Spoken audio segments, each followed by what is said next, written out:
aprendiendo a esperar en Dios. Y está basado en Isaías 30, 15 al 18, en la versión internacional. Porque así dice el Señor omnipotente, el Santo de Israel. Fíjate lo que dice: en arrepentimiento y la calma está su salvación. En la serenidad y la confianza está su fuerza. Pero ustedes no quieren reconocer, no lo quieren reconocer. Se resisten y dicen: huiremos a caballo. Por eso así tendrán que huir. Dicen: cabalgaremos sobre caballos veloces. Por eso veloces serán sus perseguidores. Ante la amenaza de uno solo, 1000 de ustedes saldrán huyendo. Ante la amenaza de 5, huirán todos ustedes, hasta quedar abandonados como un mástil en la cima de una montaña, como una señal sobre una colina. Por eso el Señor los espera, para tenerles piedad. Por eso se levanta para mostrarles compasión, porque el Señor es un Dios de justicia. Y termina diciendo: dichosos todos los que en Él esperan. Solamente para recordar, era una época en este tiempo del pueblo de Dios que era el único pueblo que adoraba a Dios. Dios escogió a Abraham, de ahí sacó una nación que se le llamó el pueblo de Israel, el pueblo de Dios. Y este era el único pueblo en las naciones de la tierra en ese entonces que conocían al verdadero Dios y adoraban al verdadero Dios. Las demás naciones tenían muchos dioses, supuestos dioses, con minúscula, que ellos creían que eran los que les ayudaban. La mayoría de ellos tenían dioses como adorar el sol, la luna, las estrellas, pero también muchos edificaban ídolos a los cuales adoraban y creían que ellos les sustentaban, les ayudaban. A veces también la gente se hacía ídolos de los líderes. Por ejemplo, los reyes, en las épocas antiguas, los reyes se hacían pasar por dioses y exigían, como en este caso Faraón, que el pueblo le adorara, erigieran monumentos a su nombre. Y así muchas naciones, la mayoría o todas las naciones, excepto el pueblo de Dios, tenían sus dioses. Pero el único que adoraba a Dios verdaderamente era el pueblo de Israel. Sin embargo, el mismo pueblo de Israel, dentro del pueblo de Dios, había gente, vamos a decir cristiana, por así decirlo, para entenderlo ahora, que dentro del pueblo de Dios, aunque creían en Dios, no le obedecían. Y por eso los profetas estaban constantemente exhortándoles a regresar, a volverse al Señor. Acuérdense que la paga del pecado es ¿qué? Es muerte, ¿sí? Y los profetas constantemente estaban pidiéndole al pueblo, diciéndole: vuélvanse a Dios. Era una confrontación de la palabra, de la voz de Dios al pueblo a volverse a Él, apartarse de sus pecados, arrepentirse de ellos, caminar en el camino del Señor. Como a veces no se hacía caso, y como dijo mi esposa en la prédica pasada, la puedes escuchar en YouTube,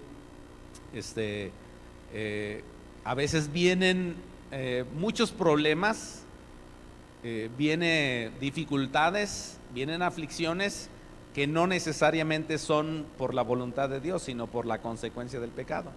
En este caso también el pueblo de Dios, parte del pueblo de Dios que no obedecía la voz de Dios, la palabra de Dios, los mandamientos en ese entonces, iba por un camino equivocado. Dios marcaba un camino, pero ellos iban por un camino equivocado, y la paga del pecado es la muerte. Y también el pecado traía muchas consecuencias, como la esclavitud, ¿sí? El caer otra vez en pecados de los cuales Dios les había sacado. Entonces quiero hablar a ustedes lo que es en sí 3 pecados que el pueblo cometió, o parte del pueblo cometió, por no saber esperar en Dios. Y acuérdense lo que dice la Escritura, que las cosas que están escritas son para nuestra enseñanza. Entonces hoy vamos a aprender 3 cosas que no debemos de hacer sino todo lo contrario, debemos aprender a esperar en Dios. ¿Ok? ¿Están conmigo?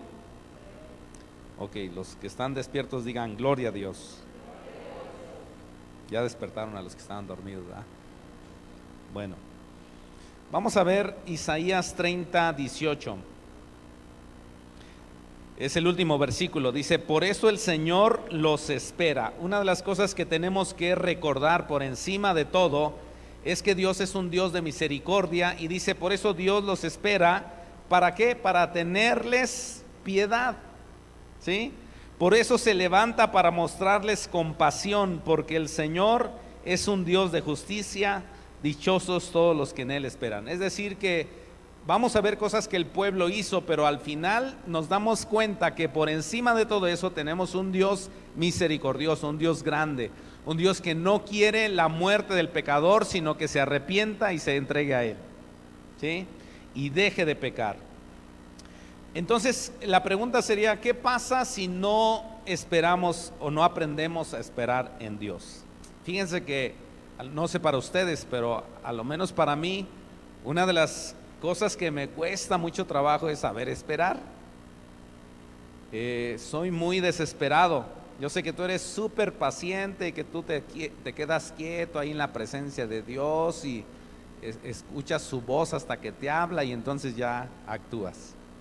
Pero a mí me cuesta mucho aprender a esperar y estar quieto delante del Señor. Soy muy inquieto desde pequeño. Por cierto, están mis padres aquí, quiero presentárselos. Papi y mami, se ponen de pie, por favor, para que les conozca la congregación.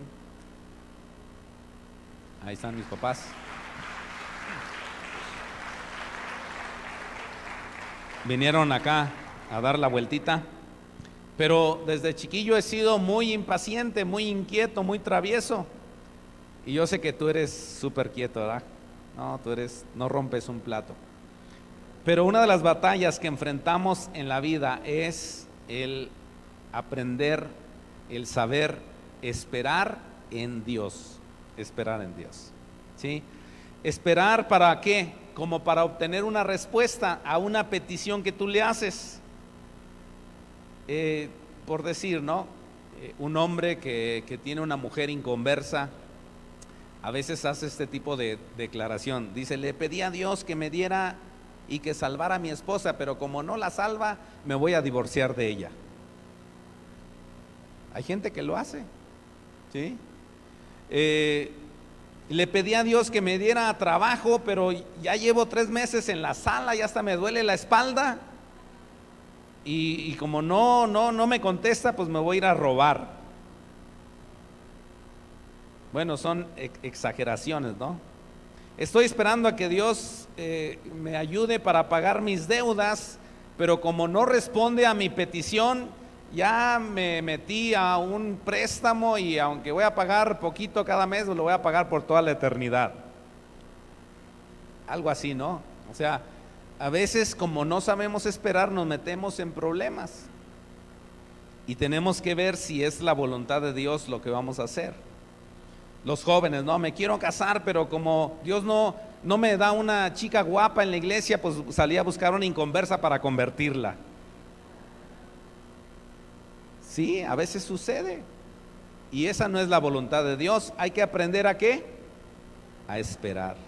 Dios quiere que esperemos en Él, que nos sentemos a meditar en su palabra, oír quietamente su voz. Fíjate que esperar tiene sinónimos, palabras como tener tranquilidad. A veces somos muy intranquilos. Tener paz es otra palabra. Tener sosiego, tener descanso en Dios. Entonces Dios nos habla hoy y nos dice que aprendamos ¿a qué? A esperar en Él, ¿sí? Entonces vamos a ver 3 pecados recurrentes del pueblo de Dios que nos van a enseñar a nosotros a no caer ahí, por falta de saber esperar en Dios. Y está basado en Isaías, el primero, en Isaías 36, 13 al 18. El primer pecado por no saber esperar fue la duda, el dudar de la palabra de Dios, y el pueblo de Israel puso su confianza en otras naciones y no en Dios. Vamos a ver Isaías 36, 13 al 18. Dice en la NBI también, hasta el 18 dice: dicho esto, el comandante en jefe, que en la versión 60 dice el Rabsacés, ese es el comandante en jefe, dice, se puso de pie y a voz en cuello gritó en hebreo: oigan las palabras del gran rey, el rey de Asiria. Así dice el rey: no se dejen engañar por Ezequías, él no puede librarlos.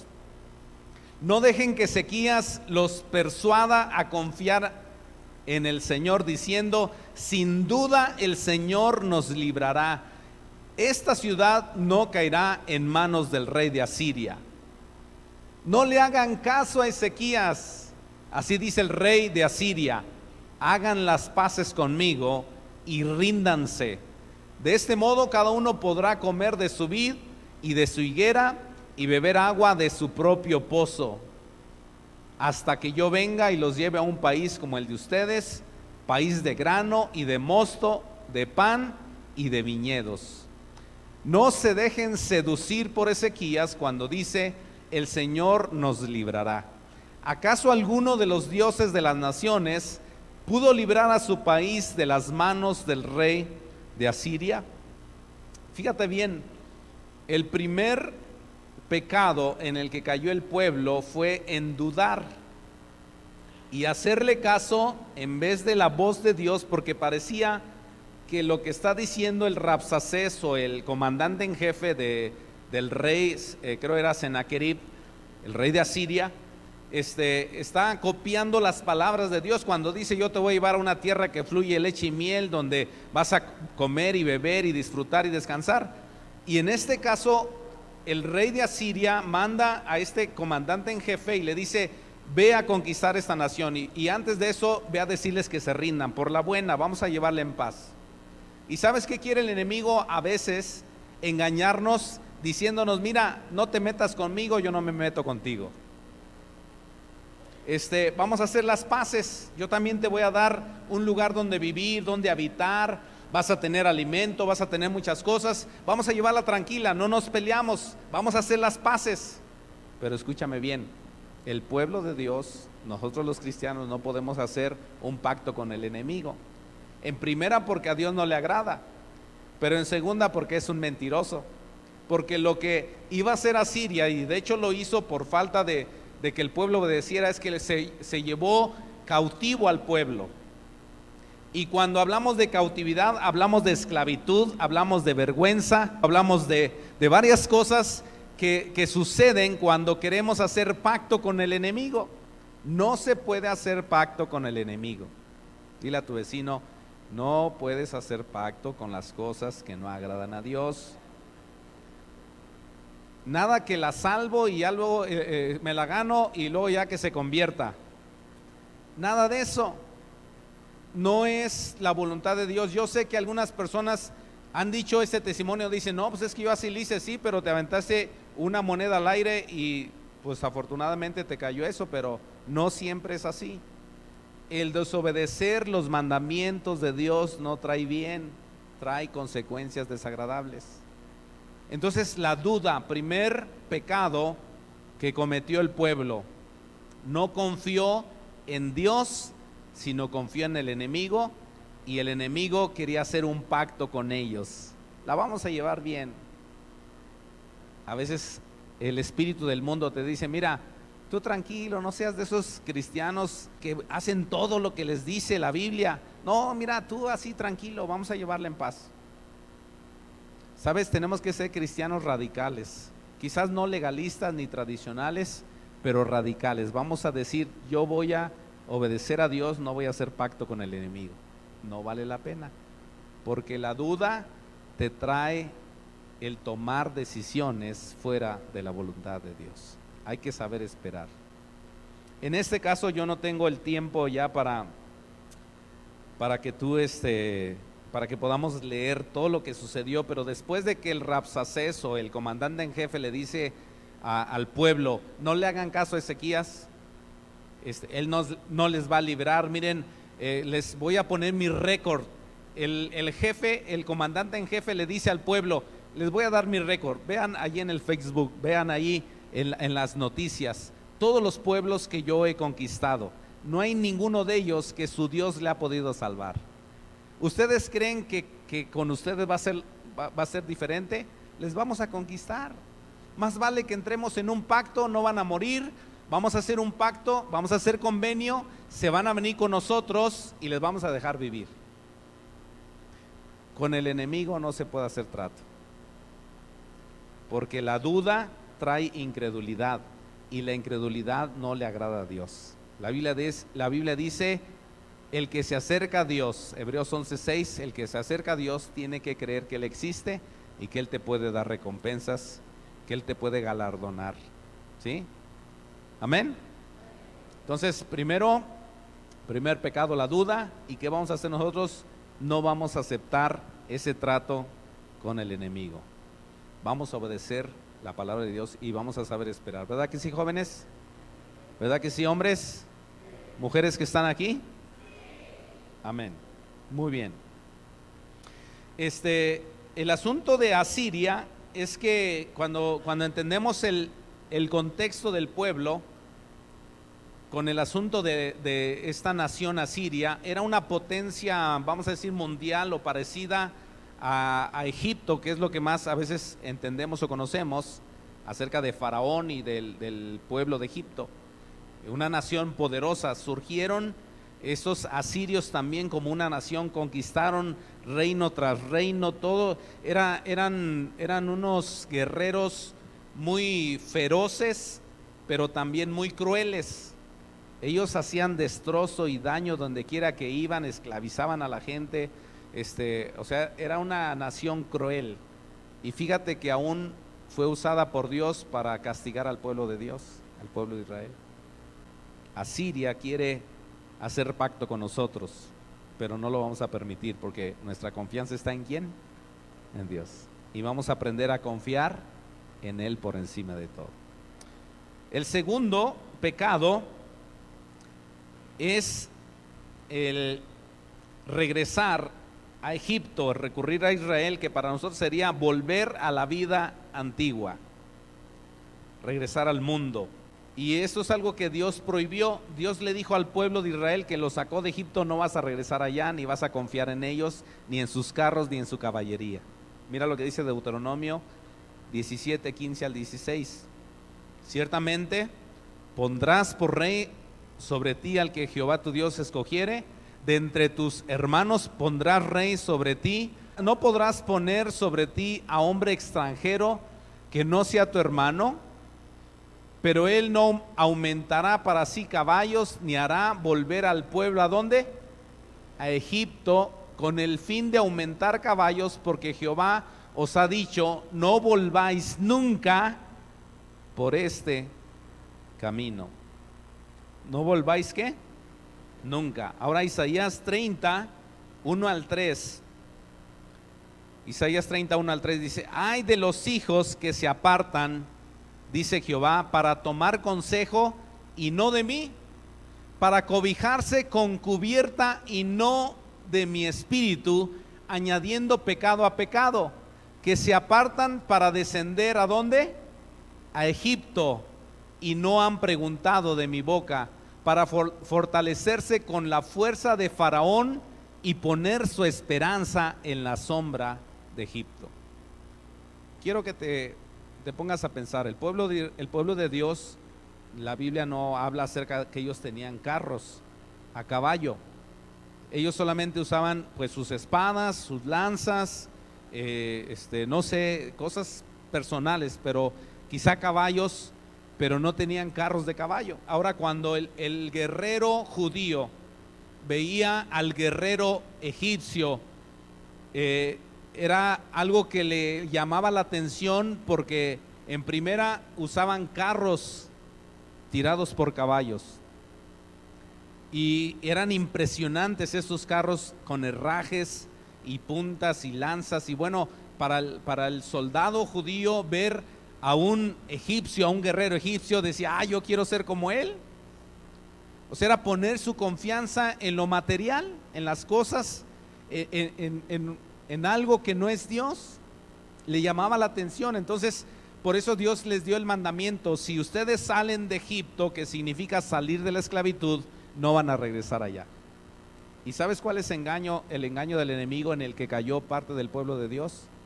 Es que en que regresaron algunos y algunos otros querían regresar, ponían su confianza en Egipto, también otra potencia en ese entonces, que tenía un ejército numeroso, impresionante, y que también cuando llegaban a las naciones tomaban posesión de ellas porque nadie los podía contener.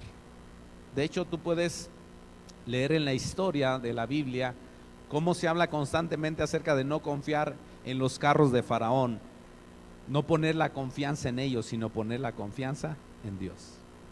También cuando pensamos en un caballo, pensamos en un animal imponente, fuerte. Tú compara un caballo con un burrito y te dicen: ¿qué escoges, hermano?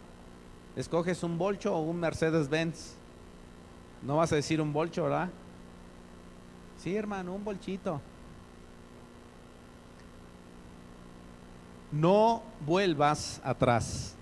Pareciera que todavía el dicho de Satanás sobre el pueblo cristiano es: te iba mejor antes de ser cristiano. Mira, ahorita tienes un montón de problemas, no tienes ni dinero, y cuando estabas allá en el mundial tenías dinero y la gozabas y la pasabas bien. ¿Qué estás haciendo aquí dentro del pueblo de Dios? Ese sigue siendo el dicho de Satanás, y hay cristianos que le hacen caso. No, dice, yo me voy a volver al mundo porque aquí en la vida cristiana como que no, Dios no me está contestando. Cuidado, fue un pecado en el que cayó el pueblo, y la Biblia nos dice que tengamos cuidado de no caer en lo que ellos cayeron. ¿Están conmigo?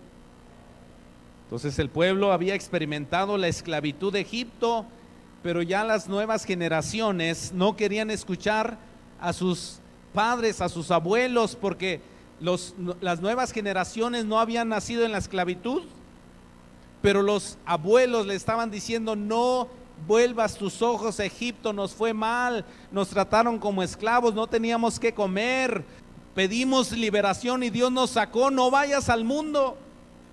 Esa pareciera que es la voz de los padres hablando a los hijos y diciéndoles: no vayas por el camino del mundo, no regreses a Egipto, no te vayas a meter allá porque te va a ir mal, hay esclavitud.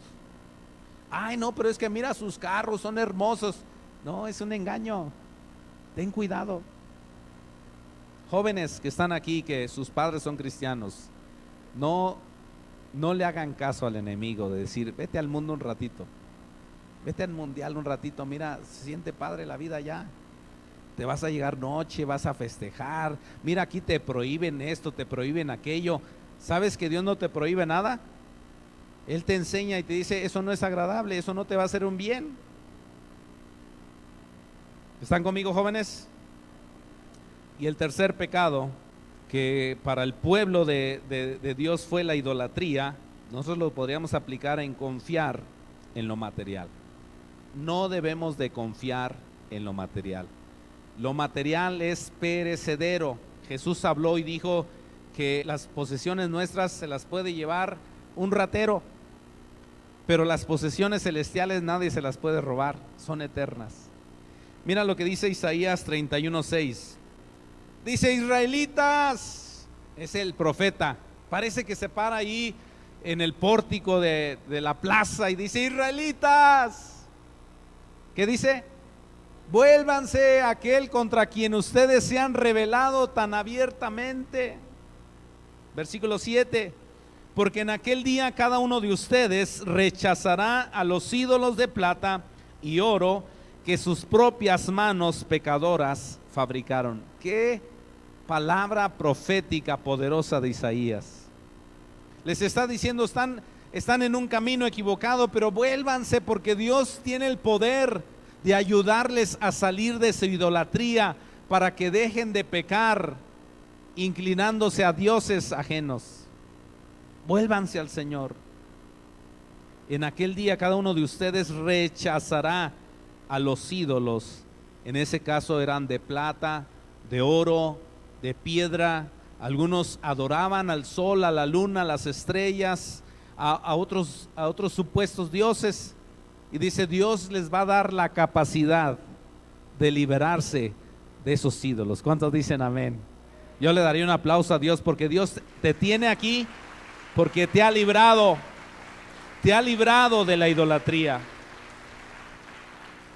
Ese es el tercer pecado que llevó cautivo al pueblo de Dios. No estamos hablando de las naciones no creyentes, sino de el mismo pueblo. Dentro del pueblo había idolatría. Algunos seguían cargando sus amuletillos, sus imágenes, sus ídolos. Y si tú estás aquí y te has entregado a Jesús, el Espíritu Santo, no yo, sino el Espíritu Santo te va a enseñar a que tú dejes toda idolatría. A mí me encanta cuando veo que personas, no porque uno les dice, sino por la convicción del Espíritu Santo, ellos llegan a su casa y se deshacen de todo aquello.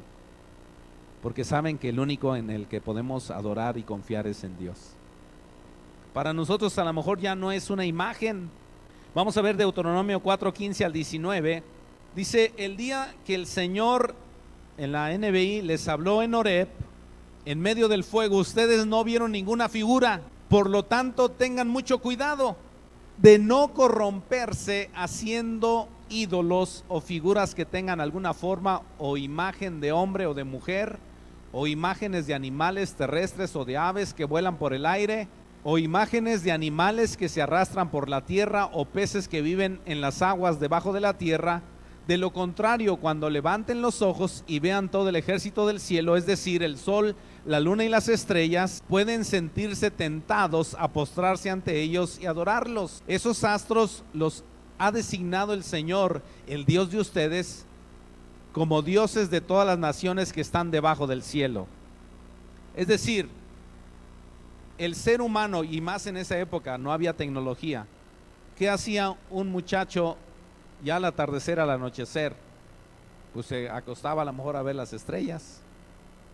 Las luces fugaces habían dicho que iban a suceder estos días. Ya ni caso le hacemos a las estrellas, ¿sí o no? ¿Cuántos de ustedes fue la última vez que se levantaron una noche estrellada y levantaron los ojos al cielo, vieron la noche estrellada y dijeron, gracias Dios por las estrellas, por lo que tú nos das? Los que padecen insomnio, ¿verdad? Yo me acuesto y no veo nada hasta el otro día. Pero en ese entonces no tenían tecnología, no tenían televisión, no tenían internet, no tenían celular, no estaban viendo hacia abajo, sino estaban viendo hacia arriba. Era lo único que les podía dar atracción. Los ejércitos celestiales. Y Dios les dice, mira, no vayas a caer en la tentación de adorarles, porque hay alguien que los crió y es al que tienes que adorar. Imagínate ver las estrellas, ver el sol, ver la luna. Hay días en la casa de ustedes que mi esposa deja levantada la cortina para que en la noche que ella se despierta ve la luna. Yo no la veo porque yo estoy dormido. Me despierta y ve la luna. Ay. Pero dice que se siente impresionante tener la luna de cerca y poderla ver. Ay, hermano, vivo en un rascacielos. No, pero vivo en la montaña. Dice, no vayas a caer en la tentación de tener un ídolo. ¿Qué es para nosotros un ídolo? Mira, a lo mejor ya no es una imagen, pero dice la escritura, Ezequiel 8:10, yo entré y a lo largo del muro vi pinturas de todo tipo, figuras de reptiles y de otros animales repugnantes y de todos los malolientes ídolos de Israel. Es decir, el pueblo de Dios que tenía que adorar a Dios empezó a adorar algo que no era Dios, y eran imágenes. Eso me vino a la mente porque ahora lo que vemos frecuentemente son imágenes a través del celular, y si tú estás viendo algo que no agrada a Dios es idolatría, y entonces eso no le agrada al Señor. ¿Sí? Dentro del templo lo más terrible es que los líderes, y Dios nos libre a nosotros de caer en estos pecados, de dentro de la iglesia meter idolatría. Mira lo que dice Segunda de Crónicas 33:15. Dice, sacó del templo del Señor los dioses extranjeros y el ídolo, arrojando fuera de la ciudad todos los altares que había construido en el monte del templo del Señor y en Jerusalén. En este tiempo habían introducido los reyes del pueblo de Dios habían introducido en el templo imágenes para que la gente les adorara. ¿Cuáles son esas imágenes para nosotros ahora? Colosenses 3, versículo 5 dice: por tanto, hagan morir todo lo que es propio de la naturaleza terrenal: inmoralidad sexual, impureza, bajas pasiones, malos deseos y avaricia, la cual es idolatría.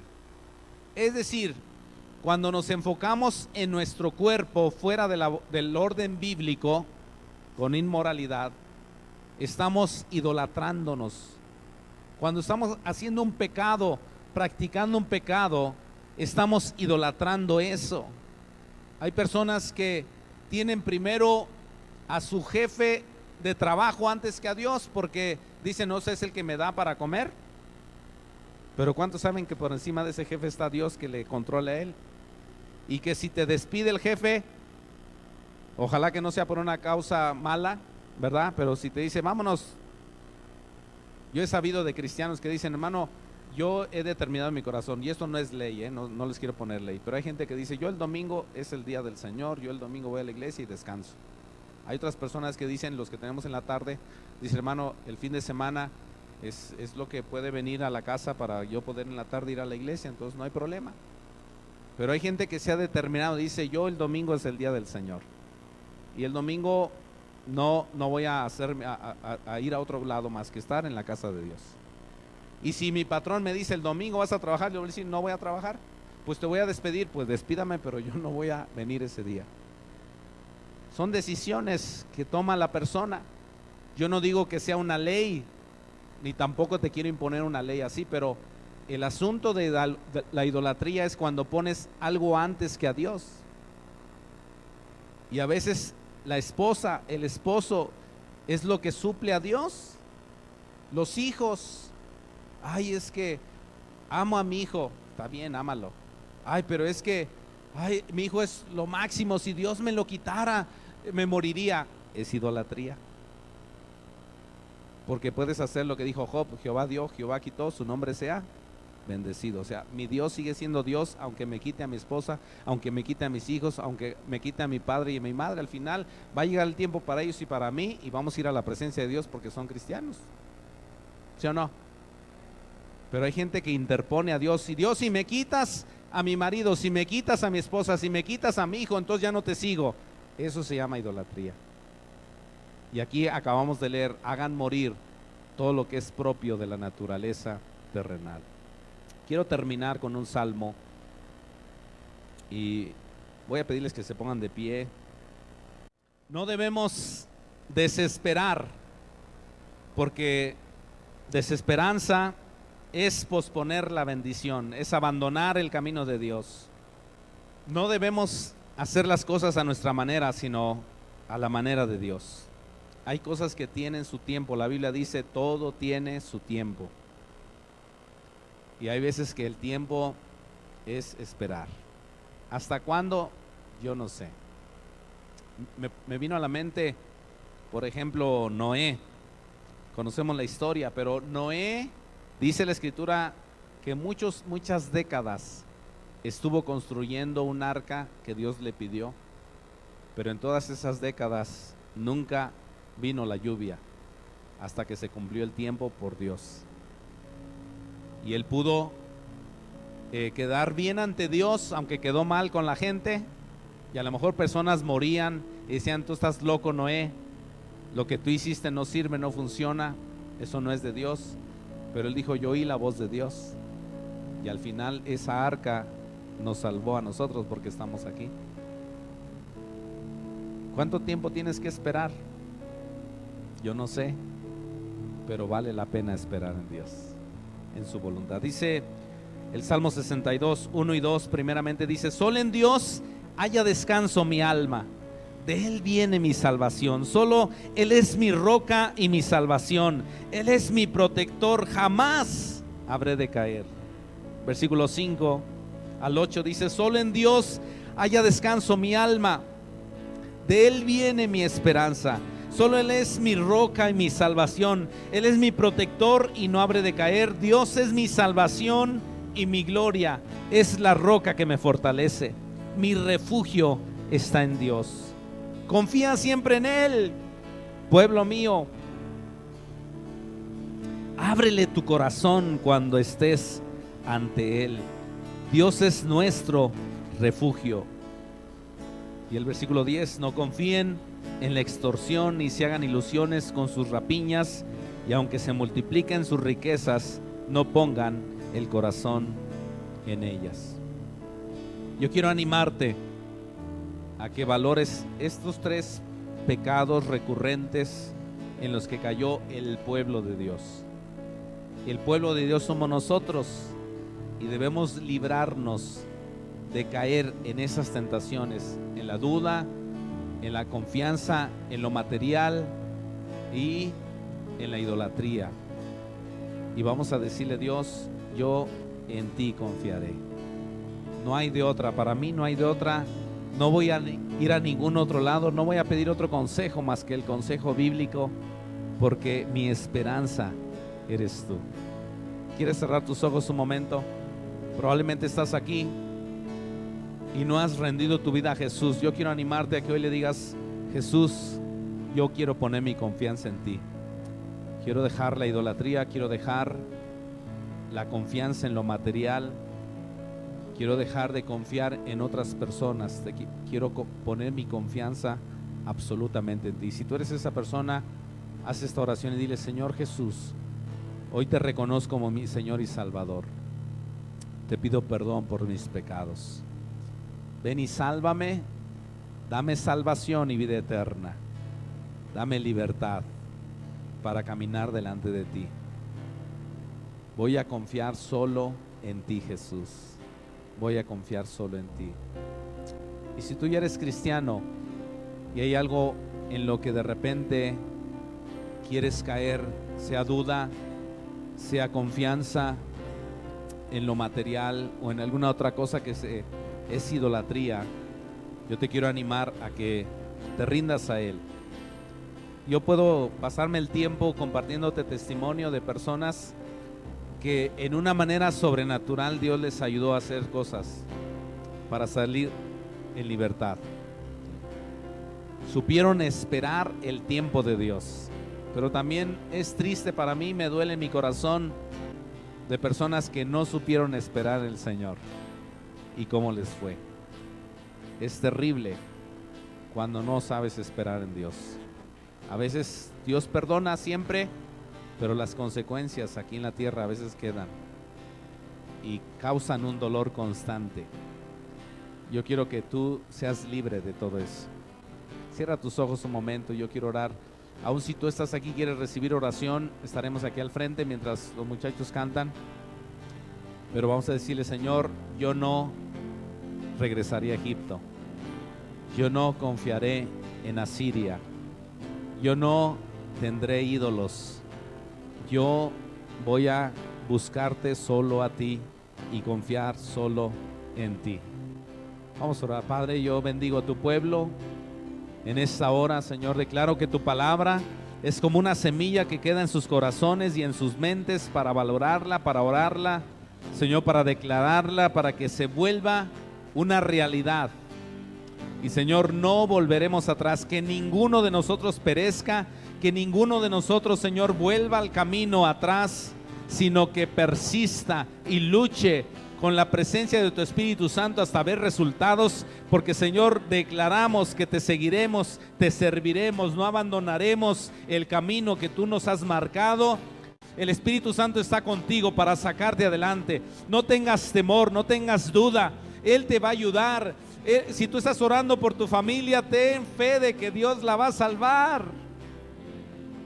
Ayer escuchaba un testimonio tremendo de cómo por una mujer toda la familia ha llegado a la casa de Dios, o casi el 80-90% de la familia en pocos años. Si tú dices: hermano, yo soy el primero, no te preocupes, vienen atrás de ti otros que se van a rendir al Señor. Si tú dices: mi familia es cristiana, no te preocupes, también tus hijos seguirán el camino del Señor, porque nuestra descendencia servirá al Señor y le adorará. Amén, amén. Levanta tus manos y dale gracias a Dios. Vamos a estar aquí para orar. Vamos a estar aquí para orar. Si tú quieres recibir oración, ven al frente. Si no, el Señor te bendiga, te guarde, te fortalezca esta semana. Vente el miércoles a la oración, al discipulado, y estaremos aquí para orar por los que quieran. Dios les bendiga.